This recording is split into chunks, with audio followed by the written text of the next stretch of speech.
اعوذ باللہ من الشیطان الرجیم بسم اللہ الرحمن الرحیم۔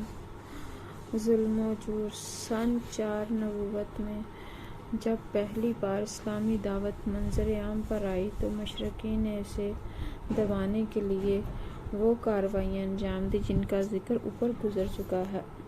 یہ کارروائیاں تھوڑی تھوڑی اور درجہ بدرجہ عمل میں لائی گئیں اور ہفتوں بلکہ مہینوں مشرکین نے اس سے آگے قدم نہیں بڑھایا اور ظلم و زیادتی شروع نہیں کی، لیکن جب دیکھا کہ یہ کارروائیاں اسلامی دعوت کی راہ روکنے میں مؤثر ثابت نہیں ہو رہی ہیں تو ایک بار پھر جمع ہوئے اور 25 سرداران قریش کی ایک کمیٹی تشکیل دی جس کا سربراہ رسول اللہ صلی اللہ علیہ وآلہ وسلم کا چچا ابو لہب تھا۔ اس کمیٹی نے باہمی مشورے اور غور و خوض کے بعد رسول اللہ صلی اللہ علیہ وسلم اور صحابہ اکرام کے خلاف ایک فیصلہ کن قرارداد منظور کی، یعنی یہ طے کیا کہ اسلام کی مخالفت، پیغمبر اسلام کی اظہار ثانی، اسلام لانے والوں کو طرح طرح کے جور و ستم اور ظلم و تشدد کا نشانہ بنانے میں کوئی کسر اٹھا نہ رکھی جائے۔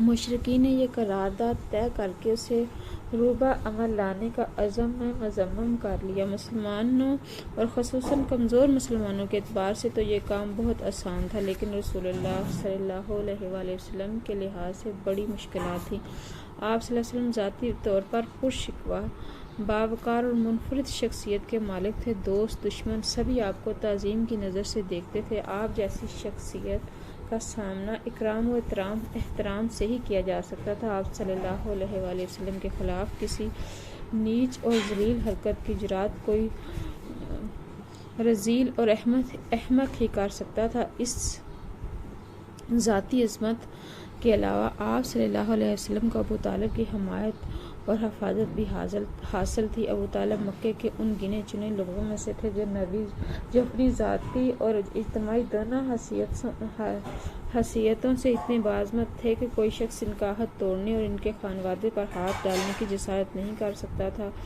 اس صورتحال نے قریش کو سخت قلق اور پریشانی اور کشمکش سے دوچار کر رکھا تھا، مگر سوال یہ ہے کہ جو دعوت ان کی مذہبی پیشوائی اور دنیاوی سربراہی کی جڑ کاٹ دینا چاہتی تھی، آخر اس پر اتنا لمبا صبر کب تک؟ بالآخر مشرکین نے ابو لہب کی سربراہی میں نبی صلی اللہ علیہ وآلہ وسلم مسلمانوں پر ظلم و جور کا آغاز کر دیا۔ در حقیقت نبی صلی اللہ علیہ وسلم کے متعلق ابو لہب کا موقف روز اول سے ہی، جبکہ ابھی قریش نے اسی طرح کی بات سوچی بھی نہ تھی، یہی تھا کہ اس نے بنی ہاشم کی مجلس میں جو کچھ کیا، پھر کوہ صفا، پھر جو حرکت اس کا ذکر پچھلے صفحات میں آ چکا ہے، یعنی بعض روایت میں یہ بھی مذکور ہے کہ اس نے کوہ صفا پر نبی صلی اللہ علیہ وسلم کو مارنے کے لیے ایک پتھر بھی اٹھایا تھا۔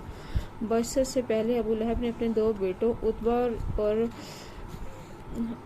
اور عتیبہ کی شادی نبی صلی اللہ علیہ وسلم کی 2 صاحبزادیوں رقیہ اور ام کلثوم رضی اللہ تعالیٰ عنہ سے کی تھی، لیکن بعثت کے بعد اس نے نہایت سختی اور درشتی سے ان دونوں کو طلاق دلوا دی۔ اس طرح جب نبی صلی اللہ علیہ وسلم کے دوسرے صاحبزادے عبداللہ کا انتقال ہوا تو ابو لہب کو اس قدر خوشی ہوئی کہ وہ دوڑتا ہوا اپنے رفقا کے پاس پہنچا اور انہیں یہ خوشخبری سنائی کہ محمد صلی اللہ علیہ وسلم ابتر ہو گئے ہیں۔ ایام حج میں ابو لہب نبی صلی اللہ علیہ وآلہ وسلم کی تکذیب کے لیے بازاروں اور اجتماعات میں آپ کے پیچھے پیچھے لگا رہتا۔ طارق بن عبداللہ محاربی کی روایت سے معلوم ہوتا ہے کہ یہ شخص صرف تکذیب پر ہی بس نہیں کرتا تھا بلکہ پتھر بھی مارتا تھا، جس سے آپ صلی اللہ علیہ وسلم کی ایڑیاں خون آلودہ ہو جاتی تھیں۔ ابو لہب کی بیوی ام جمیل، جس کا نام عروہ تھا اور جو حرب بن امیہ کی بیٹی اور ابو سفیان کی بہن تھی، وہ بھی نبی صلی اللہ علیہ وسلم کی دعوت میں اپنے شوہر سے پیچھے نہ تھی، چنانچہ وہ نبی صلی اللہ علیہ وسلم کے راستے میں اور دروازے پر رات کو کانٹے ڈال دیا کرتی تھی۔ خاصی بد زبان اور مفسدہ پرداز تھی، چنانچہ نبی صلی اللہ علیہ وسلم کے خلاف بد زبانی کرنا، لمبی چوڑی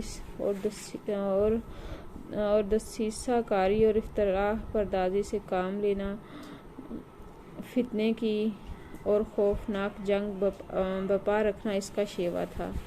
اس لیے قرآن نے اس کو ہم مالات الحطب لکڑی ڈھونے والی کا لقب عطا کیا۔ جب اسے معلوم ہوا کہ اس کی اور اس کے شوہر کی مذمت میں قرآن نازل ہوا ہے تو وہ رسول اللہ صلی اللہ علیہ وسلم کو تلاش کرتی ہوئی آپ صلی اللہ علیہ وسلم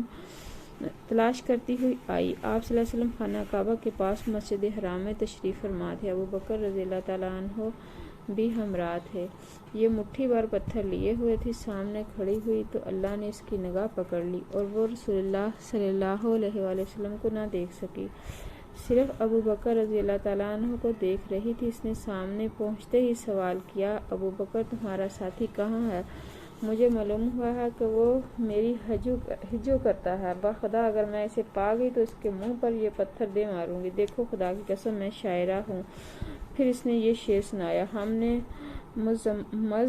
مزمم کی نافرمانی کی، اس کے امر کو تسلیم نہ کیا، اس کے دین کو نفرت اور حقارت سے چھوڑ دیا، اس کے بعد واپس چلے گی۔ ابو بکر رضی اللہ تعالیٰ عنہ نے کہا کہ یا رسول اللہ صلی اللہ علیہ وسلم، کیا اس نے آپ صلی اللہ علیہ وسلم کو دیکھا نہیں؟ آپ صلی اللہ علیہ وسلم نے فرمایا، اس نے مجھے نہیں دیکھا، اللہ نے اس کی نگاہ پکڑ لی تھی۔ ابو بکر بزار نے بھی یہ واقعہ روایت کیا ہے، اور اس میں اتنا مزید اضافہ ہے کہ جب وہ ابو بکر رضی اللہ تعالیٰ عنہ کے پاس کھڑی ہوئی تھی تو اس نے یہ بھی کہا کہ ابو بکر تمہارے ساتھی نے ہماری ہجو کی ہے؟ ابو بکر رضی اللہ تعالیٰ عنہ نے کہا نہیں، اس عمارت کے رب کی قسم وہ شعر کہتے نہ اس سے زبان پر لاتے ہیں۔ تو اس نے کہا تم سچ کہتے ہو۔